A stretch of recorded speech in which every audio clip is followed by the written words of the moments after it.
Summer, तारा, आ जाओ, खाना लग गया है। दीदी आप लोग खा लो, मैं बाद में खा लूंगा। कल मेरा एग्जाम है तो मुझे उसकी पढ़ाई करनी है। समर, पहले खाना खा लो, बाद में कर लेना पढ़ाई। हाँ भैया, और वैसे भी कौन सा आपको पढ़ाई करके डॉक्टर बनना है, करनी तो आपको एक मामूली नौकरी ही है ना।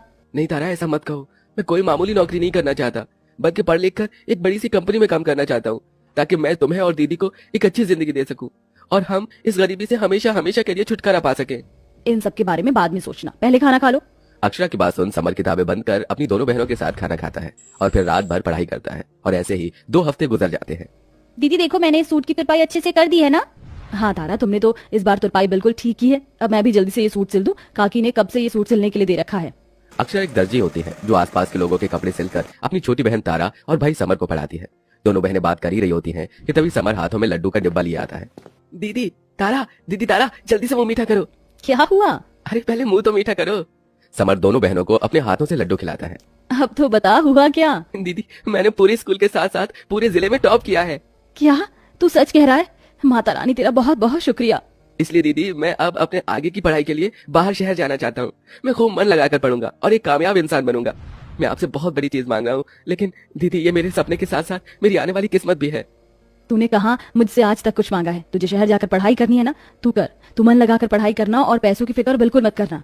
अक्षरा की बात सुन समर बहुत खुश होता है। अक्षरा ने इतने सालों तक दर्जी का काम करके जो पैसे जमा किए थे वो उसे समर को दे देती है और समर अगले हफ्ते ही शहर जाकर उन पैसों से कॉलेज में एडमिशन ले लेता है और हॉस्टल में रहकर अपनी पढ़ाई करता है।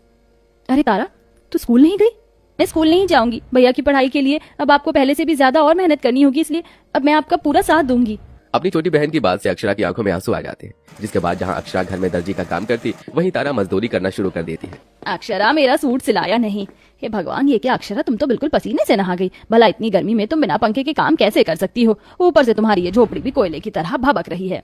मैं जानती हूँ चाची, लेकिन अगर मैंने झोपड़ी को ठीक करवाया या मैं गर्मी से बचने के लिए पंखा ले आई तो मेरे भाई की पढ़ाई के लिए पैसे कम पड़ जाएंगे। कलयुग जैसे जमाने में एक भाई के लिए बहन को इतना करता देख मुझे तो अपनी आंखों पर यकीन नहीं हो रहा है। भगवान करे तुम्हारा भाई जल्दी पढ़ लिख कर कामयाब इंसान बने। अरे तुम मेरी बात मानती क्यों नहीं हो? ये सीमेंट और मिट्टी उठाने तक ठीक था, लेकिन अब तुम तो मजदूरों के साथ घर बनाने की बात कर रही हो। तुम इस काम के लिए अभी बहुत छोटी हो। सेठ जी, मैं छोटी हूँ तो क्या हुआ, लेकिन मुझे ये सारा काम आता है। आप मुझे मौका तो दीजिए। अगर ज्यादा काम करूंगी तो ज्यादा पैसे कमा पाऊंगी और दीदी की मदद करके मैं भी अपने भैया की पढ़ाई के लिए पैसे भेज पाऊंगी। तारा की बात सुन उसका सेठ भी थोड़ी देर के लिए भावुक हो जाता है, जिसके बाद तारा की मजबूरी देखते हुए सेठ उसे मजदूरी के काम पर भी रख लेता है, जिससे अब दोनों बहनें मेहनत करके पैसे जोड़ती हैं और उन्हें शहर भेजती हैं। ये तुम्हारे पैर में छाले कैसे हुए? दीदी, वो नंगे पैर गर्म जमीन पर काम करती हूँ ना, इसीलिए हो गए। लेकिन आप फिक्र मत करो, 1-2 दिन में ठीक हो जाऊंगी। हमारी छोटी छोटी चोट से ही भैया को कामयाबी मिलेगी। तारा की बात सुन अक्षरा की आंखों में आंसू आ जाते हैं। अक्षरा घर में मरहम बनाकर तारा के पैरों पर लगा देती है और रात भर जागकर काम करती है। तभी अचानक तारा की नींद खुल जाती है। ये क्या दीदी, रात के 2 बज रहे हैं और आप अभी तक सिलाई कर रही हो? मैं सुबह जाकर पास वाले शहर से ही कुछ कपड़े लेकर आई थी, उन्हें ही सिल रही हूँ। लेकिन दीदी, इतनी देर रात तक में काम करना आपकी सेहत के लिए ठीक नहीं। आप सो जाइए। अगर मैं सो गई तो ये कपड़े कौन सिएगा? कल ही समर की चिट्ठी आई थी, कॉलेज वालों ने कुछ नई किताबें मंगवाई हैं जिसके लिए उसके पास पैसे कम पड़ रहे हैं। अगर सो जाऊंगी तो उसे नई किताबों के लिए पैसे कैसे भेजूंगी? अपने भाई की पढ़ाई के लिए जहां अक्षरा ने अपनी रातों की नींद गंवा दी थी, वहीं तारा दिन भर धूप की मार झेलकर मेहनत करती। दीदी, आप खाना क्यों नहीं खा रही हो? गले में छाले हो गए ना, इसलिए। लेकिन दीदी, आपके गले में छाले हुए कैसे? क्या बताऊं तारा, तुम तो जानती हो कि आजकल गर्मी कितनी ज्यादा बढ़ चुकी है कि अब तो मटके का पानी भी ठंडा रहने की बजाय खौल जाता है। कल जब मैंने मटके का पानी पिया तो उसी से ही मेरा गला जल गया और छाले हो गए। दीदी, इस गर्मी से बचने के लिए तो हमारे पास एक पंखा तक नहीं है। अगर एक पंखा होता तो कम से कम हम रात में चैन की नींद सो पाते। और अब तो ये हर रोज गर्म पानी पीकर मेरी तो प्यास ही मिट गई है। इस गर्मी के मौसम में हर किसी के घर में एसी, पंखा, कूलर है, सिर्फ हमारा घर छोड़कर। तू चिंता मत कर तारा, हमारे घर पर भी ये सभी चीजें होंगी। इतना कहकर अक्षरा सिले हुए कपड़े लेती है और पैदल पैदल शहर जाकर उन कपड़ों को दे आती है। अक्षरा कपड़े देकर अपने गांव की तरफ कड़ी धूप में पैदल लौट रही होती है कि तभी उसे अचानक चक्कर आने लगते हैं। मुझे अचानक चक्कर क्यों आ रहे हैं? लगता है धूप में चलने की वजह से आ रहे हैं। अगर बस करूंगी तो 50 रुपए कहाँ चले जाएंगे पता ही नहीं चलेगा। ये काम करती हूँ, थोड़ी देर पेड़ के नीचे बैठ जाती हूँ और पैदल ही फिर निकल जाऊंगी। अक्षरा और तारा जितने हो सके 2 पैसे बचाती, जिससे वो अपने भाई के पास भेज सके। ऐसे ही समय गुजरने लगता है और काफी समय बीत जाता है।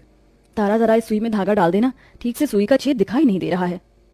अक्षरा के कहने पर तारा सुई में धागा डाल देती है, जिसके बाद अक्षरा दोबारा कपड़े सिलने के लिए बैठ जाती है।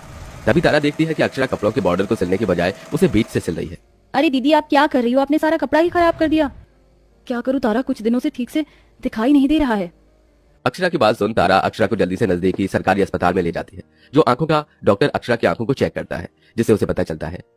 देखिए, आपकी बहन बता रही थी कि आप रात भर जाकर सिलाई करती हैं। इसी की वजह से आपकी आंखें बहुत ज्यादा कमजोर हो चुकी हैं। अगर अभी भी आपने रात भर जाकर सिलाई करना बंद नहीं किया तो आगे चलकर आपकी आंखें और खराब हो सकती हैं। डॉक्टर की बात सुन अक्षरा कुछ पल के लिए डर तो जाती है, लेकिन अपने भाई के बारे में सोच अक्षरा डॉक्टर की बातों को नजरअंदाज करते हुए फिर से रात भर जाकर सिलाई करती है।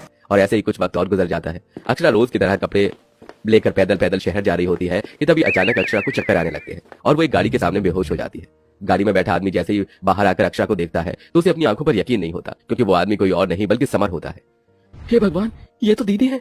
दीदी दीदी क्या हो गया आपको, उठिए। समर अक्षरा को जल्दी से घर लेकर जाता है, जिसके थोड़ी देर बाद अक्षरा को होश आ जाता है।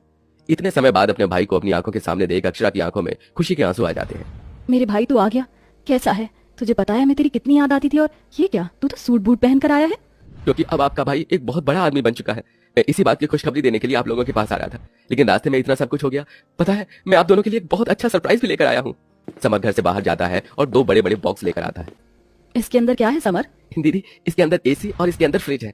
आप दोनों ने इतनी गर्मी में न जाने कितनी परेशानियां झेलकर मुझे पैसे भेजे ताकि मैं पढ़ाई कर सकूं, लेकिन अब मैं आ गया हूं और आपको इस गर्मी की मार झेलने की कोई जरूरत नहीं है। समर ने पास के ही शहर में बड़ा सा घर खरीद लिया था, जिसमें वो अपनी दोनों बहनों को ले जाता है और एसी लगवा देता है। इतनी गर्मी में पहली बार एसी की ठंडी हवा के सामने बैठकर दोनों बहनों को काफी राहत मिलती है। दीदी इस एसी के अंदर से तो बहुत ठंडी ठंडी हवा आ रही है। भैया मुझे तो बिल्कुल भी गर्मी नहीं लग रही है, ऐसा लग रहा है कि मैं मनाली में घूम रही हूँ। एसी की ठंडी हवा के साथ साथ ये फ्रिज का ठंडा ठंडा पानी पियो। समर के कहने पर तारा और अक्षरा जैसे ही फ्रिज का ठंडा पानी पीती हैं तो दोनों की आंखों में आंसू आ जाते हैं। अब आपकी आंखों में कभी आंसू नहीं आएंगे, अब आप दोनों बस आराम करेंगी। अक्षरा और तारा को उनकी मेहनत का फल मिल चुका था। समर एक बहुत बड़ी और अच्छी कंपनी में जॉब करता था और अब तीनों भाई बहन बिना किसी परेशानी के हंसी खुशी रहते हैं।